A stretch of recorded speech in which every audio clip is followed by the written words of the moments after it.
सारे देवता महाराज असुरों के लड़ाई में भाग खड़े हुए, असुरों का अधिकार हो गया त्रिलोकी पर। इसलिए देवताओं ने महाराज ब्रह्मा जी से निवेदन किया और कहा कुछ करिए, पुनः हमें त्रिलोकी प्राप्त हो, मुझे सब कुछ प्राप्त हो, और कुछ ऐसा करिए कि अब हमारे ऊपर ऐसा अनुग्रह, ऐसी कृपा कर दी कि अब हमारी मृत्यु भी ना हो। बोले इसके लिए काम करना होगा क्या? बोले समुद्र मंथन करना होगा। देवता और दैत्य ने मिल करके समुद्र मंथन किया। समुद्र मंथन से महाराज सुंदर सुंदर मिले। उसी महाराज समुद्र से चंद्रमा, उसी से भगवान जयंती माला, उसी से महाराज अप्सरा लक्ष्मी जी भी उसी से प्रकट हुए। और उस समुद्र मंथन में ही भगवान ने कच्छप रूप धारण किया। मद्राचल पर्वत को महाराज मथनी बनाया, बासुकीनाथ को रस्सी बनाया। मथनी लगे, मथनी नीचे जा रही है, रोकने की सत्ता चाहिए। इसलिए सब देवताओं ने निवेदन किया प्रभु कुछ करिए। तो भगवान ने कहा कुछ करना क्या है, हम ही कच्छप रूप में आ रहे हैं। भगवान कच्छप रूप में पधार करके महाराज मथनी को अपने पेट पर धारण किया। आप विचार करिए कि भगवान भक्त के कल्याण के लिए कच्छप बन गए। अपने लिए क्या किया उन्होंने? कुछ नहीं किया। भगवान कहते हैं जहाँ भक्त की प्रतिष्ठा की बात आती है वहाँ हम अपनी प्रतिष्ठा भूल जाते हैं। कच्छप बन करके मद्राचल को पेट पर धारण करके महाराज बहुमूल्य रत्न महाराज समुद्र से उत्पन्न कराया। धन्वंतरी महाराज अमृत लेकर के पधारे। उस अमृत के लिए महाराज देवता दानों में भयंकर युद्ध हुआ। भगवान मोहिनी रूप धारण करके महाराज अमृत देवताओं को पिलाए और सबको कन्या पान कराया। ये भगवान के मोहिनी रूप है। भगवान मोहिनी रूप में आकर के भगवान, किसी ने कहा कि भगवान से कि आपके तो दोनों हैं, फिर आपने ऐसा क्यों किया? तो भगवान ने कहा मैंने किसी के साथ अहित नहीं किया। जो जिस पात्र का था मैंने उसको वैसे ही दिया। अगर ये अमर बूटी उनको मिल जाती, विचार करिए नास्तिक लोगों को ऐसी शक्ति हाथ में मिल जाए कि मरने का डर ही समाप्त हो जाए, फिर उनका आतंक कितना होगा इसका अंदाज आप लगाते रहिए।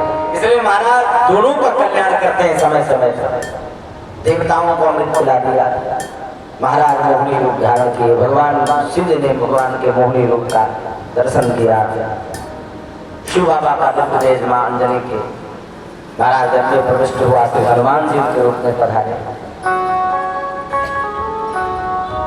देखिए अमृत का पान करने के बाद में एक दिन राजा बलि अपने गुरुदेव शुक्राचार्य से कहते हैं, राजा बलि कौन है?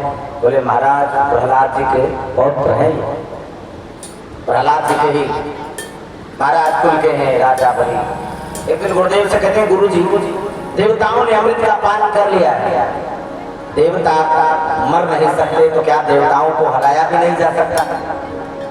तो गुरु जी ने कहा क्यों नहीं, तो कुछ ऐसा उपाय बताइए जिससे इनको हराया जा सके। तो तुरंत गुरु जी ने कहा कि 3 चीजें जीवन में अपनाओ राजा। क्या? गौ सेवा, संत सेवा और गुरु सेवा। ये गांठ बांध लीजिएगा, 3 सेवा जीवन में करिए।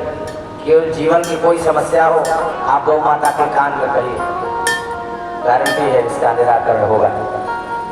3 चीजें जीवन में अपनाओ महाराज। ये तीनों जीवन में महाराज राजा बलि ने अपनाया।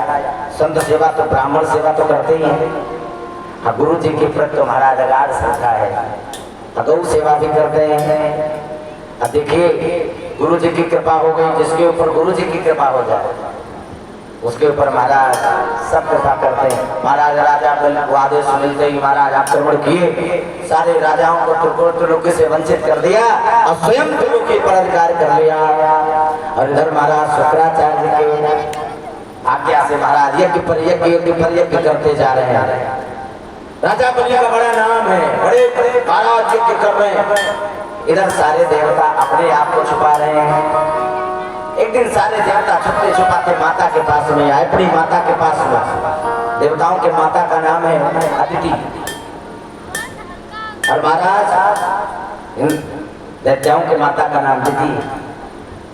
माता के पास में आए और माता से कहा कि माता मैं क्या करूं, त्रिलोकी से वंचित हो गया, जान बचाते फिरता हूं, कुछ करिए। माता ने कहा चिंता न करो, कुछ उपाय करूंगी। आज महाराज कश्यप जब आए, महाराज कश्यप से हाथ जोड़कर माता अदिति ने कहा कि प्रभु एक निवेदन है क्या? बोले हमारे पुत्र वंचित होकर के तो लोग इससे मारे मारे फिर रहे हैं। मैं आपसे निवेदन करना चाहती हूँ कि हमारे ऊपर कृपा करिए, हमारे घर ऐसा पुत्र उत्पन्न हो, ऐसा प्रकट हो। महाराज लोग लाके हमारे पुत्रों को दे। उस समय महाराज भगवान कश्यप समझा रहे हैं कि देवी काहे का चिंता कर रही हो, मोह माया में क्यों पड़ी हो? महाराज माया बड़ी खतरनाक है। पुत्राद्य मोह गए हुई कारण, पुत्र ही महाराज मोह का कारण होता है। पुत्र की चिंता न करो। महाराज लगे माता ने कहा नहीं महाराज कृपा करिए। तो महाराज कश्यप ने कृपा करी है। कहा देवी तुमको एक व्रत बताते हैं, उस व्रत का नाम सुखदेव जी महाराज राजन परीक्षित से कहते कि उसका नाम है पयोव्रत। ये कब किया जाता है? बोले महाराज फाल्गुन शुक्ल पक्ष के महाराज प्रतिपदा से लेकर के द्वादशी तक इस व्रत को किया जाता है। जो नियम था भगवान का, इस व्रत का पालन करे, केवल दूध पी करके महाराज रहें, जमीन में शयन करें, भगवान नारायण का ध्यान करें। तो महाराज ऐसा करने वाले के ऊपर भगवान की कृपा होती है। अरे महाराज माता अदिति ने बिल्कुल वैसे ही किया, रोज भगवान की स्तुति करती। महाराज के बताए हुए महाराज कार्य को कर रही हैं। आज भगवान नारायण की अद्भुत कृपा हुई, माता के सामने प्रकट होकर वरदान दिया और कहा हम ही आपके घर पुत्र बन करके आएंगे माता। और वही भगवान इस बार महाराज वामन रूप में पधार रहे हैं। वामन अंगुल के माता अदिति के सामने भगवान वामन रूप में प्रकट हो गए। बोले वामन भगवान की जय। भगवान वामन अंगुल के हैं, मुट्ठी भर की कमर है। देवता देखते हैं इतना सुंदर लगते हैं, ओहो सारे देवता सुनते ही दौड़े चले आ रहे हैं। महाराज गुरुदेव बृहस्पति आए हैं, माता अन्नपूर्णा आई है, सप्तऋषि पधारे हैं, सब कुछ ना कुछ ब्रह्मा जी आए कमंडल लेकर के, अन्नपूर्णा मैया भिक्षा पात्र लेके आई है, सब कुछ ना कुछ लेके आई है। सप्तऋषि महाराज चरण पादुका इत्यादि लेकर के आए दिया महाराज बृहस्पति जी के द्वारा। महाराज विधवत उनका उपनयन इत्यादि संस्कार संपन्न कराए गए, गुरु मंत्र दिया। अब महाराज गुरु मंत्र देने के बाद में महाराज वामन भगवान के प्रकट उत्सव का आनंद हो रहा है। उनके महाराज संस्कार का आनंद मनाया जा रहा है। महाराज भिक्षाटन में मिले हुए भिक्षा को महाराज बृहस्पति जी को देने लगे। गुरुदेव ये भिक्षा में मिला हुआ दक्षिणा मैं आपको दे रहा हूँ। और कहते हैं कि जब गुरुकुल में यज्ञोपवीत संस्कार होता है तो भिक्षा मांगना पड़ता है, अपने आप ही होता है। गुरु जी को लाई हुई भिक्षा हम लोग समर्पित करते हैं। तो जब गुरुदेव को देने लगे तो महाराज बृहस्पति जी ने कहा कि इस भिक्षा से कुछ कार्य होने वाला नहीं है। फिर बोले अगर तुम्हें देना ही है तो राजा बलि से त्रिलोकी ला के दे दो। इतना सुनते ही महाराज भगवान वामन प्रसन्न हुए, गुरुदेव से कहा गुरु जी बिल्कुल ला के देंगे। और उसी समय भगवान राजा बलि यज्ञ मंडप की तरफ जा रहे हैं, जहाँ पर राजा बलि यज्ञ पर यज्ञ करते जा रहे हैं। यज्ञ पूर्ण नहीं होता, दूसरा प्रारंभ हो जाता है। ये भक्ति है। साथ में महाराज शुक्राचार्य जी हैं, हाथ में माला है, एक हाथ में छाता है, चरण पादुका पहने हैं, चले जा रहे हैं। और जब महाराज यज्ञ मंडप के समीप पहुंचे और दूर से ही महाराज जैसे ही राजा परीक्षित महाराज सुखदेव जी कहते कि जैसे ही राजा बलि ने देखा सो देखते ही महाराज अपने आप को धन्य करने लगे और दौड़ करके गए। गुरु जी से कहा कि गुरु जी देख रहे हो कौन आ रहे हैं, कौन आ रहे हैं? बोले लगता है आज साक्षात भगवान भास्कर ने हमारे ऊपर कृपा करी है। आज लगता है साक्षात सूर्य भगवान हमारे यज्ञ मंडप में पधार रहे हैं। आज भगवान की अद्भुत कृपा है। देख रहे हैं आप? शुक्राचार्य जी ने कहा देख रहा हूँ, सच में कोई दिव्य विभूति आ रहा है। और धीरे धीरे महाराज वामन भगवान राजा बलि के यज्ञ मंडप पर पहुंच गए। हाथ जोड़ करके बाबा से कहने लगे, स्वागतम ते नमस्तुभ्यं ब्रह्मानिकं करमानुते। स्वागत है आपका विप्रदेव, बड़ी कृपा करिए आप हमारे एक मंडप में आए। जल्दी बोलिए क्या चाहिए आपको, जल्दी बताइए।